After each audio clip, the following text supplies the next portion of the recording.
마가복음 6장 45절부터 52절까지의 말씀을 우리 합독하시겠습니다. 같이 천천히 같이 읽겠습니다. 시작. 예수께서 즉시 제 아들을 재촉하사 자기가 무리를 보내는 동안에 배 타고 앞서 건너편 벳세다로 가게 하시고 무리를 작별하신 후에 기도하러 산으로 가시다. 저물매 배는 바다 가운데 있고 예수는 홀로 무태에 계시다가 바람이 거스림으로 제자들의 궤로에 놓젓는 것을 보시고 밤사경쯤에 바다 위로 걸어서 저에게 오사 지나가려고 하시매 제자들이 그의 바다 위로 걸어오심을 보고 위령인가 하여 소리 지르니 저희가 다 예수를 보고 놀람이라. 이에 예수께서 곧 더불어 말씀하여 가라사대 안심하라 내니 두려워 말라 하시고 배에 올라 저희에게 가시니 바람이 그치는지라 제자들이 마음에 심히 놀라니 이는 저희가 그 떡 떼시던 일을 깨닫지 못하고 도리어 그 마음이 둔하여 졌음이니라. 아멘. 주의 이름으로 여러분을 환영하고 또 축하하고 또 오늘 말씀을 들으러 오신 우리 모든 성도 여러분들 위해 하늘 평안이 있기를 주의 이름으로 축원합니다. 오늘 여러분과 제가 함께 읽은 하나님의 말씀을 다시 한번 보시면서 예수님께서 그의 제자들을 보내시고 갈릴리 바다를 배를 타고 제자들이 가는 광경이 나와 있습니다. 아마 성경을 자세하게 읽어보신 분들은 아시겠지만은 예수님과 함께 혹은 예수님 없이 제자들이 배를 타고 갈릴리를 지나갈 때마다 풍랑이 일어나지 않은 적은 한 번도 없습니다. 매번마다 사복음서는 그 기사를 쓰고 있습니다. 이런 이유로부터 교회는 예로부터 교회를 하나의 방주로 생각을 하였습니다. 하나의 방주로 생각한 것은 매우 오래된 전통이었습니다. 마치 노아의 방주처럼 혹은 모세가 탔던 자그마한 방주처럼 그리고 초대교회의 모든 교회는 우리가 이 험난한 세상 가운데서 교회가 풍파가 많은 세상 가운데서 지금 배를 띄우고 있구나 하는 것을 생각하도록 만드는 본문이 오늘의 본문 중에 하나입니다. 오늘 특별히 여러분과 제가 들을 하나님의 말씀은 예수님께서 물 위로 걸으셨다 하는 이야기입니다. 아마 누구도 다 아실 것이에요. 그럼에도 불구하고 많은 그리스도인들이 예수님께서 물 위로 걸었다는 사실들을 굉장히 가볍게 생각하는 분들이 있습니다. 물 위로 걸으셨구나. 기적을 행하셨구나. 그러나 그것이 여러분과 저희 심령 속에 우리의 마음 속에 우리 신앙생활에 어떠한 효과, 어떠한 강한 임팩을 갖고 있는지에 대해서는 많은 사람들이 깊이 생각하지 않습니다. 예수님은 기적을 행하는 분이시기 때문에 그럴 수도 있겠지 하는 분입니다. 그래서 영어에서도 이런 표현이 있습니다. 영어에 어떤 사람이 자기가 다 할 줄 알아 라고 이야기를 하면 영어 표현은 그는 자기가 물 위로 걸어갈 줄 아는 것으로 생각하고 있어 하는 그런 표현을 합니다. 그 정도로 예수님의 물 위로 걸어가는 표현들을 현대인들은 굉장히 가볍게 생각합니다. 기적? 모든 것을 다 할 수 있어? 이렇게 얘기합니다. 아니면 정반대로 어떤 사람들은 예수님께서 물 위로 걸어? 그런 기적은 정말 있을까요? 아니야, 그것은 아마도 예수님께서 그 해변가에 그 근방에 얕은 물을 걸었던 것을 그렇게 표현했을 것이야 라고 생각하는 사람도 있습니다.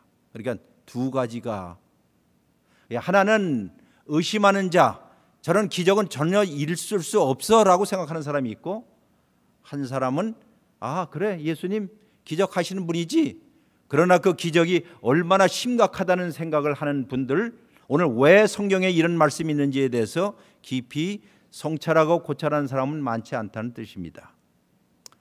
오늘 여러분과 제가 읽은 말씀은 마가복음 6장에 있는 말씀입니다. 그러나 이 마가복음 6장을 자세하게 성경을 살펴보시면 그 내용은 이렇습니다. 예수님께서 메시아라는 사실들을 반복해서 말씀하셔요. 내가 그리스도다, 내가 메시아다, 하나님이 너희를 위하여서 보낸 구원자라 하는 것을 계속해서 말씀하시지만은 제자들은 이해할 수가 없었습니다. 그저 멋진 분, 기적도 행하시는 분, 우리와 함께 장차 하나님의 나라를 이 땅에 오게 하실 분, 아마 그 나라가 오게 되면 우리는 영의정, 장의정, 그리고 큰 일들을 할 수 있을 거야 하는 철저하게 자기중심적으로 하나님의 나라를 생각했습니다. 제자들은 만성적인 무능력, 제자들은 만성적인 무능력, 둔해짐, 그 마음속에 예수님과 함께 살고 있지만은 예수님이 진짜 누구인지를 알지 못하는 사람이 다였습니다. 이 마가복음의 핵심이 바로 그것이에요. 예수님은 메시아다, 메시아다라고 반복해서 자기의 정체성을 드러냄에도 불구하고 제자들은 무관심하거나 무능력하거나 자기 방식대로 예수님을 믿기 시작했습니다. 오늘날도 사실상 많은 그리스도인들이 교회에 다니면서 신앙생활하면서 자기 방식대로 예수님을 받아들이는 사람이 많이 있어요. 예수님이 진정으로 어느 분이신지, 왜 그분이 오셨는지, 나와 어떤 상관을 맺고 있는지에 대해서는 별로 생각하지 아니하고 예수님에 대해서 뭘 이해하고 오해하고 생각이 없는 그리스도인들이 많이 있습니다. 유진 피터슨이라는 분이 이런 말씀을 하셨어요. 신앙생활 오래 하다 보면 많은 그리스도인들이 하나님에 대해서 굳은 살이 박힙니다. God callous라는 말을 했어요. 이 말은 하나님에 대해서 굳은 살이 박혔다는 것이에요. 여러분, 굳은 살이 박히면 아무런 감각이 없어지죠. 1년, 2년, 5년, 10년 그저 덮어놓고 계속해서 신앙생활 하다 보니까는 하나님에 대한 감각들, 예수님에 대한 감각들, 신앙에 대한 근본적인 감각들을 상실하게 된다는 말씀입니다. 오늘 마가복음 6장을 보시면 이런 말씀이 있어요. 예수님께서 제자들을 보내셨습니다. 12 제자들 부르시고 둘씩 파송하셨습니다. 이것이 6장 7절로부터 13절까지의 앞부분에 있습니다. 그리고 얼마 있지 않아서 헤롯 대왕이 세례자 요한을 죽였습니다. 세례자 요한을 죽이자 그 다음에 비로소 예수님이 등장하는 이야기가 나옵니다. 그리고 조금 있다가 예수님께서 오병이어로, 즉 물고기 2마리와 보리떡 5개로 5,000명을 먹이신 기적과 같은 이야기가 바로 오늘 본문에 있는 말씀 바로 앞에 나옵니다. 그리고 그 이야기가 끝나자마자 오늘 풍랑 속에서 힘겹게 노를 젓고 있는 12 제자를 향하여서 예수님께서 물 위로 걸어오시는 그 이야기를 여러분이 조금 전에 듣게 된 것입니다. 이런 기적, 일련의 기적들을 계속해서 경험했음에도 불구하고 제자들은 이 기적의 의미를 깨닫지 못했습니다. 왜 이 기적이 있는지 오히려 성경은 말하기를 52절에 보면 마음이 둔하여졌다라는 말합니다. 보았음에도 불구하고 마음이 둔하여졌다는 것이에요. 그것이 무엇을 가리키는지, 무엇을 의미하는지, 그저 그들의 입에다가 떡을 주고 그들을 위해서 어떤 병을 치료하는 것만, 표면적인 것만 알았지 그 기적이 무엇을 가리키는지에 대해서, 포인팅하는지에 대해서 아무도 생각하지 않았다는 뜻이에요. 즉 마음 깊이 새기지 않았다는 뜻입니다. 그들 머리 위로 날아갔다는 뜻입니다. 아마 이것이 오늘날 많은 그리스도인들이 가볍게 신앙생활을 하고 있다는 뜻도 될 것이에요. 하물며 귀신도 알아보고 하나님의 아들이여 예수여 라고 했는데도 불구하고 온갖 종류의 기적들과 이적들과 그리고 모든 것을 다 했음에도 불구하고 그를 따랐던 무리들과 그의 가장 가까웠던 제자들, 3년 동안 예수님을 따랐던 제자들도 예수님이 누군지를 몰랐다는 사실들이에요. 혹시 여러분들이 5년 동안, 10년 동안, 20년 동안 교회에서 열정적으로 신앙생활을 하였지만은 진정으로 여러분이 따르고 있는 예수 그리스도가 누구인지를 정말 아십니까? 오늘 예수님께서는 자기의 자신의 고난과 죽으심에 대해서, 그리고 가장 작은 자로서 가장 큰 자가 되는 것에 대해서, 그리고 죽음을 통하여서 영원한 생명이 오는 것에 대해서 그렇게 부지런히 이야기했음에도 불구하고 제자들은 그런 데 대해서 관심이 없었습니다. 요즘 말로 해서 건강과 번영의 복음이 가장 잘 팔리는 시대가 되었습니다. 예수 믿으면 복받고, 예수 믿으면 치료받고, 예수 믿으면 잘 살되고, 예수 믿으면 모든 만사형통된다는 이런 생각에 빠지다 보니까는 예수님께서 왜 오셨는지, 우리가 왜 그를 믿는지, 예수님을 따르는 일이 무엇을 의미하는지에 대해서 사람들은 다 잊기 시작하였습니다. 서양 사람들은 이것을 Gospel of Wealth and Health라는 말을 합니다. Gospel이라는 말은 복음이죠. Wealth, 부귀, Health, 건강. 한마디로 예수를 믿으면 건강해지고, 예수 믿으면 재산이 증식되고, 예수 믿으면 부자가 되고 하는 이런 Gospel of Wealth and Health, 건강과 번영의 복음이 지금 판치는 세상이 되었어요. 이것이 오늘날 가장 잘 팔리는 종교의 아이템이 되었다는 것이에요.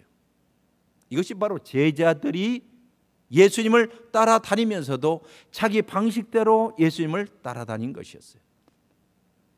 그러므로 그들은 앞에 있는 메시아가, 구원자가 그들 앞에 왔음에도 불구하고 그들은 귀로, 그들의 눈으로 볼 수도 없었고 들을 수도 없게 되어서 마음이 둔하게 된 것입니다. 마음이 둔하게 되었어요. 들어도 그 말씀, 오늘도 그 말씀 하네. 오늘 예수님께서 물 위로 걸었다는 것을 여러분과 저는 다 압니다. 그러나 여러분과 저는 이 사건을 좀 더 클릭하여서 줌인하여서 자세하게 살펴보면 오늘 이 아침에 여러분과 저에게 하시는 하나님의 음성을 들어야 할 것입니다. 오늘 이 이야기에 여러분과 제가 놓치지 말아야 할 부분이 있어요. 예수님께서 기도를 하려고 혼자 있는 시간을 가지려고 혼자 남아 있었습니다. 그리고 제자들은 갈릴리 바다를 건너서 반대편 베세다 쪽으로 가려고 배를 띄웠습니다. 때는 이미 저물었고 제자들이 탄 배는 바다 한가운데 있었습니다. 노를 짓기 시작한 지 얼마 되지 않았을 때 바람이 설설 불기 시작하고 점점 속도가 강풍으로 변하기 시작하였습니다. 바람이 휘몰아치자 제자들이 노를 짓느라고 애를 쓰기 시작하였습니다. 한번 잘 들어보십시오. 배를 띄웠습니다.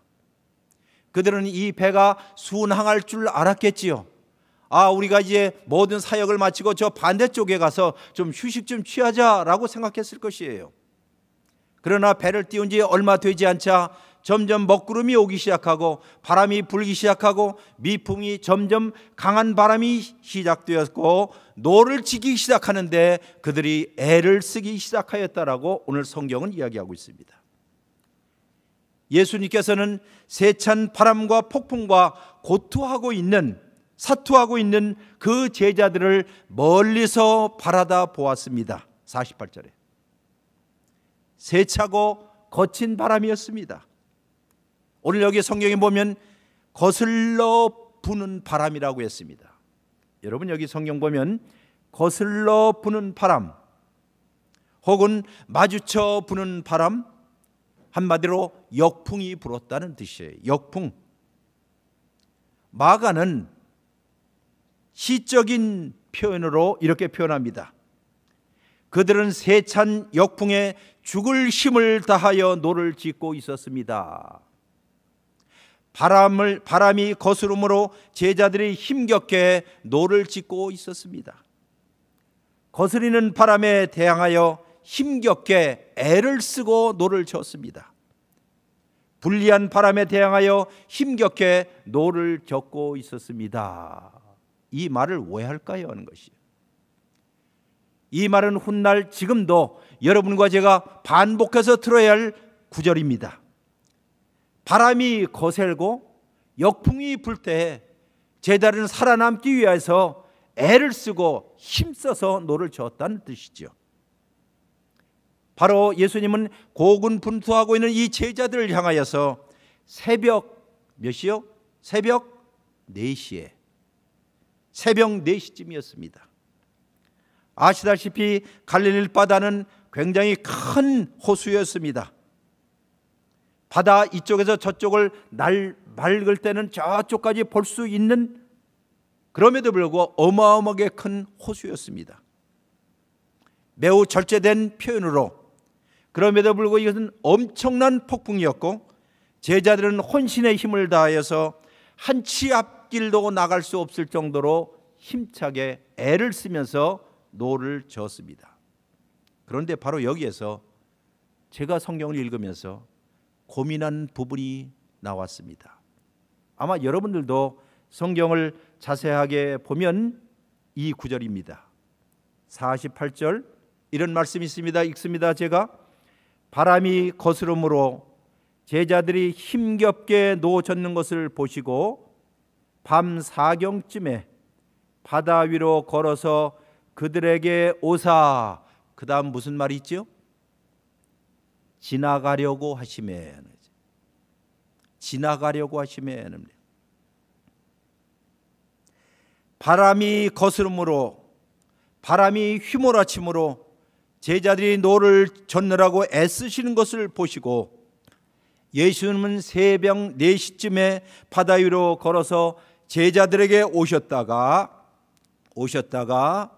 그대로 지나가려 하셨다는 말이에요. 그대로 지나가. 이 구절을 읽는 순간 섬찟했습니다. 고난받고 있는 제자들의, 풍랑 가운데 있는 제자들을 보시고 그들에게 오셨는데 성경은 말하기를 지나가려고 하셨다는 말씀이에요. 아마 여러분들이 오늘 처음 듣는 이야기일 수도 있을 거지, 자세하게 보면. 다른 표현으로 읽어드립니다. 제자들은 마치 역풍을 만나 배를 짓느라고 몹시 애를 쓰고 있었습니다. 이것을 보신 예수께서는 물 위를 걸어서 제자 쪽으로 오시다가 그들 곁을 지나쳐 가시려고 하였습니다. 그것은 새벽 4시쯤이었습니다. 지나가시려고 했대요. 지나가시려고 하였다는 것이에요. 여러분이 마태복음을 보시면 혹은 누가복음에도 이 구절이 나오지만은 그 어디에도 이 구절은 없습니다. 오로지 마가복음에만 예수님께서는 지나가시려고 했다는 것이에요. 마치 예수님께서 의도적으로 못 본 채 하시고 지나가려고 하셨다는 이야기입니다. 이것은 예수님께서 그들에게 어떻게 나타나셨는가를 표현하는 장면 가운데 있는데, 제자들이 예수를 보시긴 봤는데, 예수를 봤는데 결국 예수님을 본 것은 등 쪽을 봤다는 뜻이겠죠. 아, 예수님이 지금 우리를 위하여 구원하러 오시구나 하는 것을 본 것이 아니라 그들을 지나쳐 가버리고 있는 예수님을 보셨다는 것이에요. 그때의 49절에 제자들은 예수님이 물 위로 걸어오심을 보시고 유령인가 하여 소리를 질렀습니다. 그리고 예수님을 실제로 보자 모두가 놀랐다 하는 말씀이 50절에 있습니다. 그때에 예수님께서 배에 올라타셨습니다. 배에 올라타시면서 하시는 말씀, 안심하라, 두려워하지 말아라, 나다.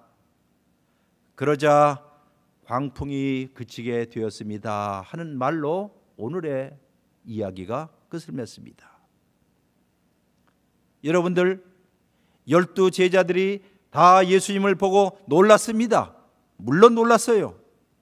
그가 물 위로 걸었기 때문에 놀랐습니까? 그럴 수도 있겠지요. 바람이 그쳤기 때문에 놀랐습니까? 그럴 수도 있겠지요. 폭풍 한가운데 그분이 기적적으로 그들과 함께 있게 되었다는 사실 가운데 놀랐습니까? 그럴 수도 있을 것이에요. 그러나 오늘 성경이 여러분과 제가 이 아침에 우리에게 주시는 하나님의 말씀의 포인트는 다른 곳에 있는 것 같아요. 그들이 심히 놀랐던 것은 딱 한 가지 이유 때문이었어요. 그들이 두려웠기 때문이었어요. 두려웠기 때문에 놀랐습니다. 그들이 두려움 가운데 쌓여 있을 때에 바로 그 순간 예수님께서 그들 가운데로 오셨다는 뜻입니다. 예수님께서 개입을 하시고 예수님께서 그들 가운데로 들어오시고 그때 그분들이 알아차렸기 때문은 아니었습니다. 여러분과 제가 하나님을, 예수님을 알아차렸기 때문에 예수님께서 여러분과 저에게 오십니까? 그건 아니란 뜻이에요. 힘겹게 노를 저었기 때문에, 그들이 불쌍하기 때문에 예수님께서 그들에게 가셨기 때문입니까? 그것도 아니에요.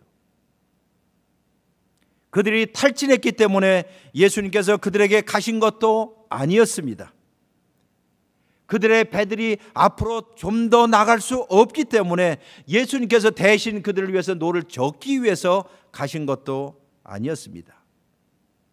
아니면 그들이 베드로처럼 당신은 메시아요, 당신은 하나님의 아들입니다 라고 고백하였기 때문에 예수님께서 그들에게 가신 것도 아니었습니다. 여러분, 여기에 복음의 핵심이 있습니다. 로마서의 한 구절을 기억하십니까? 우리가 아직도 연약할 때에, 우리가 아직도 죄인 되었을 때, 우리가 아직도 하나님과 원수 되었을 때 하나님이 그 아들을 통하여서 먼저 우리에게 찾아오신다는 말씀이에요. 여러분과 제가 하나님을 찾은 것도 아니고 고난 가운데 주님을 부르짖는 것도 아니고 우리가 어찌할 바를 바라서 그저 살기 위해서 노를 짓고 있었을 때에, 두려움 가운데 있을 때에, 그때에 하나님께서, 예수님께서 여러분과 저를 찾아오신다는 사실들이에요. 신앙이라는 것은 여러분과 제가 하나님을 찾는 것이 아닙니다. 어느 분들은 믿음 만능주의에 빠져서 내가 하나님을 열심으로 잡으면 하나님이 우리를 어떻게 하신다. 그러나 우리 가운데 믿음이 없는 사람들이 얼마나 많이 있어요. 저도 믿음이 없고 여러분도 믿음이 없을 수 있어요. 난감한 상황 가운데 있을 때에, 정말 어려움 가운데 있을 때에, 파산지경 가운데 있을 때에, 암 때문에 고통하고 있을 때에 무슨 그때 우리가 지금 살기 위해서 열심히 노를 짓고 애를 쓸 뿐이지 언제 그때 할렐루야하고 주님을 찾습니까? 아니에요. 두려움 가운데 있을 때에 주님이 찾아오신다는 말씀이에요. 예수님께서 그들에게 가신 것은 그들이 공포 가운데 질렸고 두려운 마음 가운데 심히 놀랐기 때문에 예수님께서 찾아오셨어요. 그리고 하시는 말씀, 사랑하는 아들아, 사랑하는 딸아, 안심하여라. 나야, 두려워하지 말아라 하는 것이에요. 두려워하지 말아라 하는 것이에요. 아무리 세상이 힘들고 어려운 가운데 있어도, 여러분과 저의 삶을 좀먹는 수많은 어려운 일들이 있다 할지라도 우리는 두려워할 수밖에 없습니다. 이런 의미에서 성경은 수없이 예수님은 구약이나 신약에서 말씀하시기를 두려워하지 말라 하는 것이에요. 그리고 예수님께서 배 안에 승선하셨습니다. 그렇지 않았더라면 그분은 그냥 지나가시려고 했습니다. 그냥 지나가려고 했습니다. 여러분, 여기에는 이 말씀을 한번 들어보세요. 여기 지나가다는 말, 요 단어는 훗날 딱 한 군데서 다시 한번 쓰입니다. 그것은 마태복음의 거의 마지막에 예수님께서 겟세마네 동산에서 기도할 때에 주여 이 잔이 내게서 지나가게 해 주시옵소서 할 때 쓴 그 용어 딱 한 번입니다. 즉 예수님 역시 다른 종류의 폭풍 가운데 있었을 때, 기도했을 때 주여 지나가게 하여 주옵소서 할 때 그 단어입니다. 그가, 예수님께서 그들에게 오사 지나가려고 하셨다 하는 말씀, 나는 오늘 이 시간에 여기 사랑하는 성락교회에 있는 우리 사랑하는 성도들 가운데 어떤 분들은 스스로 생각하기를, 하나님이, 예수님이 지금 내 삶에 그냥 지나가시는 것 같아 라고 생각하시는 분이 있을지도 몰라요. 아니면 교회 전체적으로 개혁을 하기 위해서 힘들고 지치는 여러분들 가운데 예수님이 그냥 지나가시는 것 같아 라는 좌절감 가운데 빠지는 분도 있을지도 모를 것이에요. 우리 주변에는 재해와 어려움들과 고난이 결코 멈추지 않습니다. 불리한 바람들은 매우 현실적이고 폭풍은 사방에 너무나도 많이 있습니다. 예수님과 너무 멀리 떨어져 있다라고 생각하는 분들도 있을 것이에요. 왜 하나님, 왜 예수님, 왜 계시지 않습니까? 아무리 불러도 우리가 죽게 되었습니다 라고 절규하는 분들도 있을 것이에요.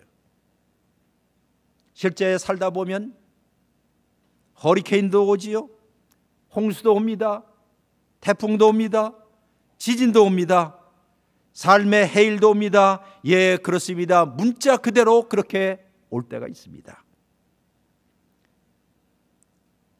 마가복음에서 오늘 성경은 이렇게 이야기하죠. 세차게 거스르는 바람을 맞이하여 맞받아치면서 힘겹게 노를 젓고 있다는 말이에요.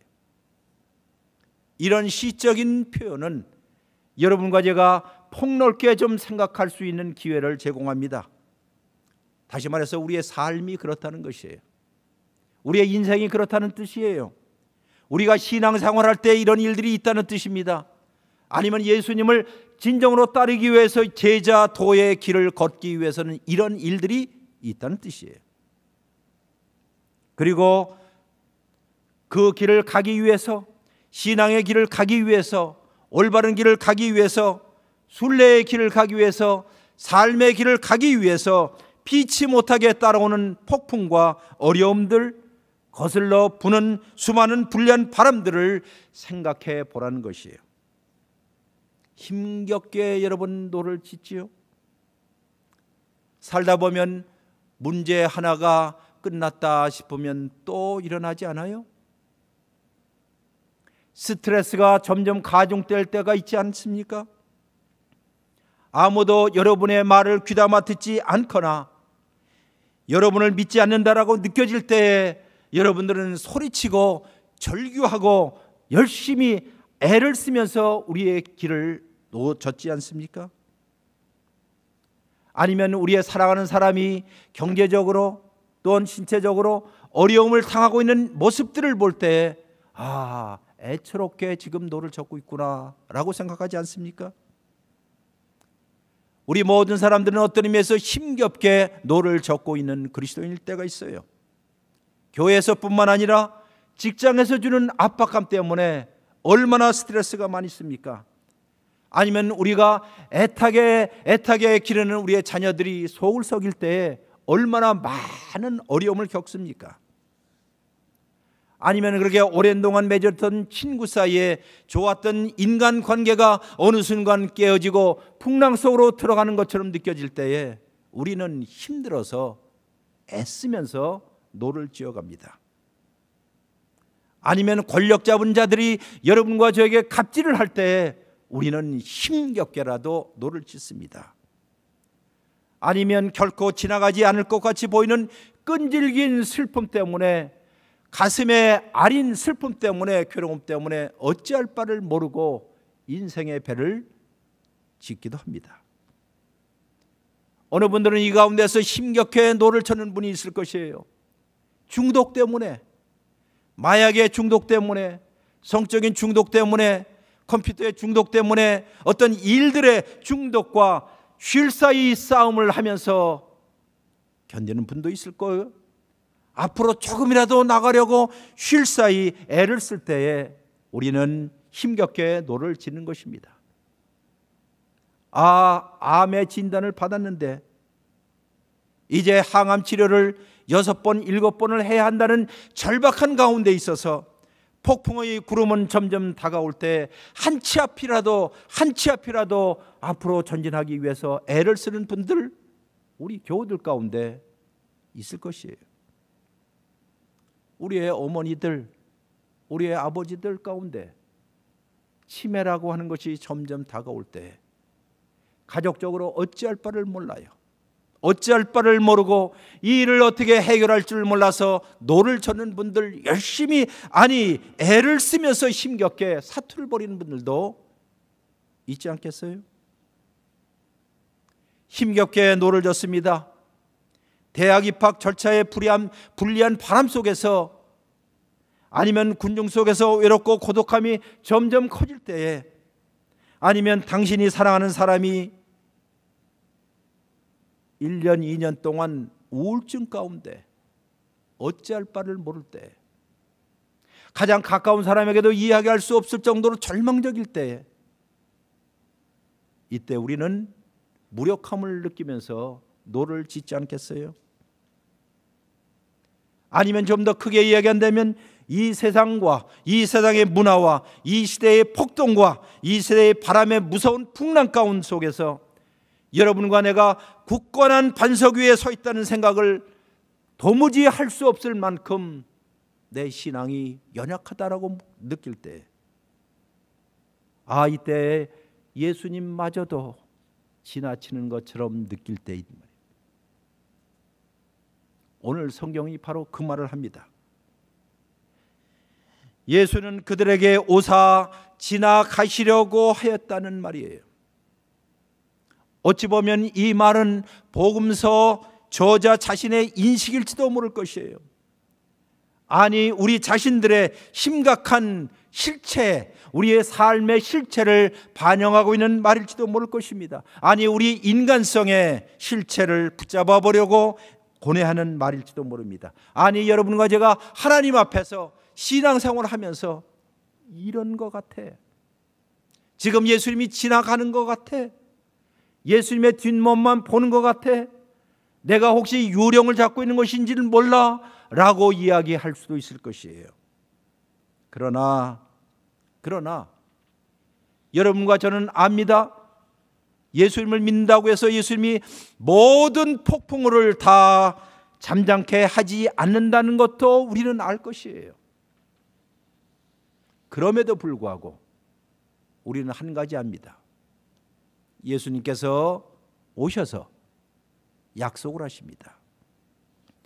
여러분과 함께 할 것이라고 약속합니다. 성경은 말합니다. 사랑하는 아들아, 딸아, 안심하라. 나야, 두려워하지 마라.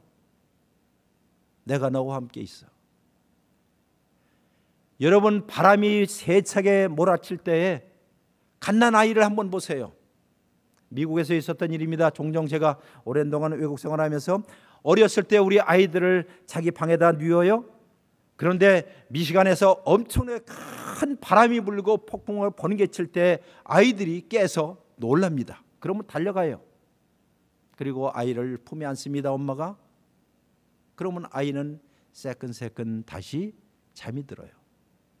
창밖에 폭풍과 바람이 세차게 분다 할지라도 여러분과 제가 말씀하시기를 나야 두려워하지 마라 라는 하나님의 약속, 예수 그리스도의 약속이 오늘 여러분과 저의 삶 가운데 있기를 주의 이름으로 축원합니다. 두려워하지 마. 나는 임마누엘이야. 우리와 함께 하시는 하나님이야. 두려워하지 마.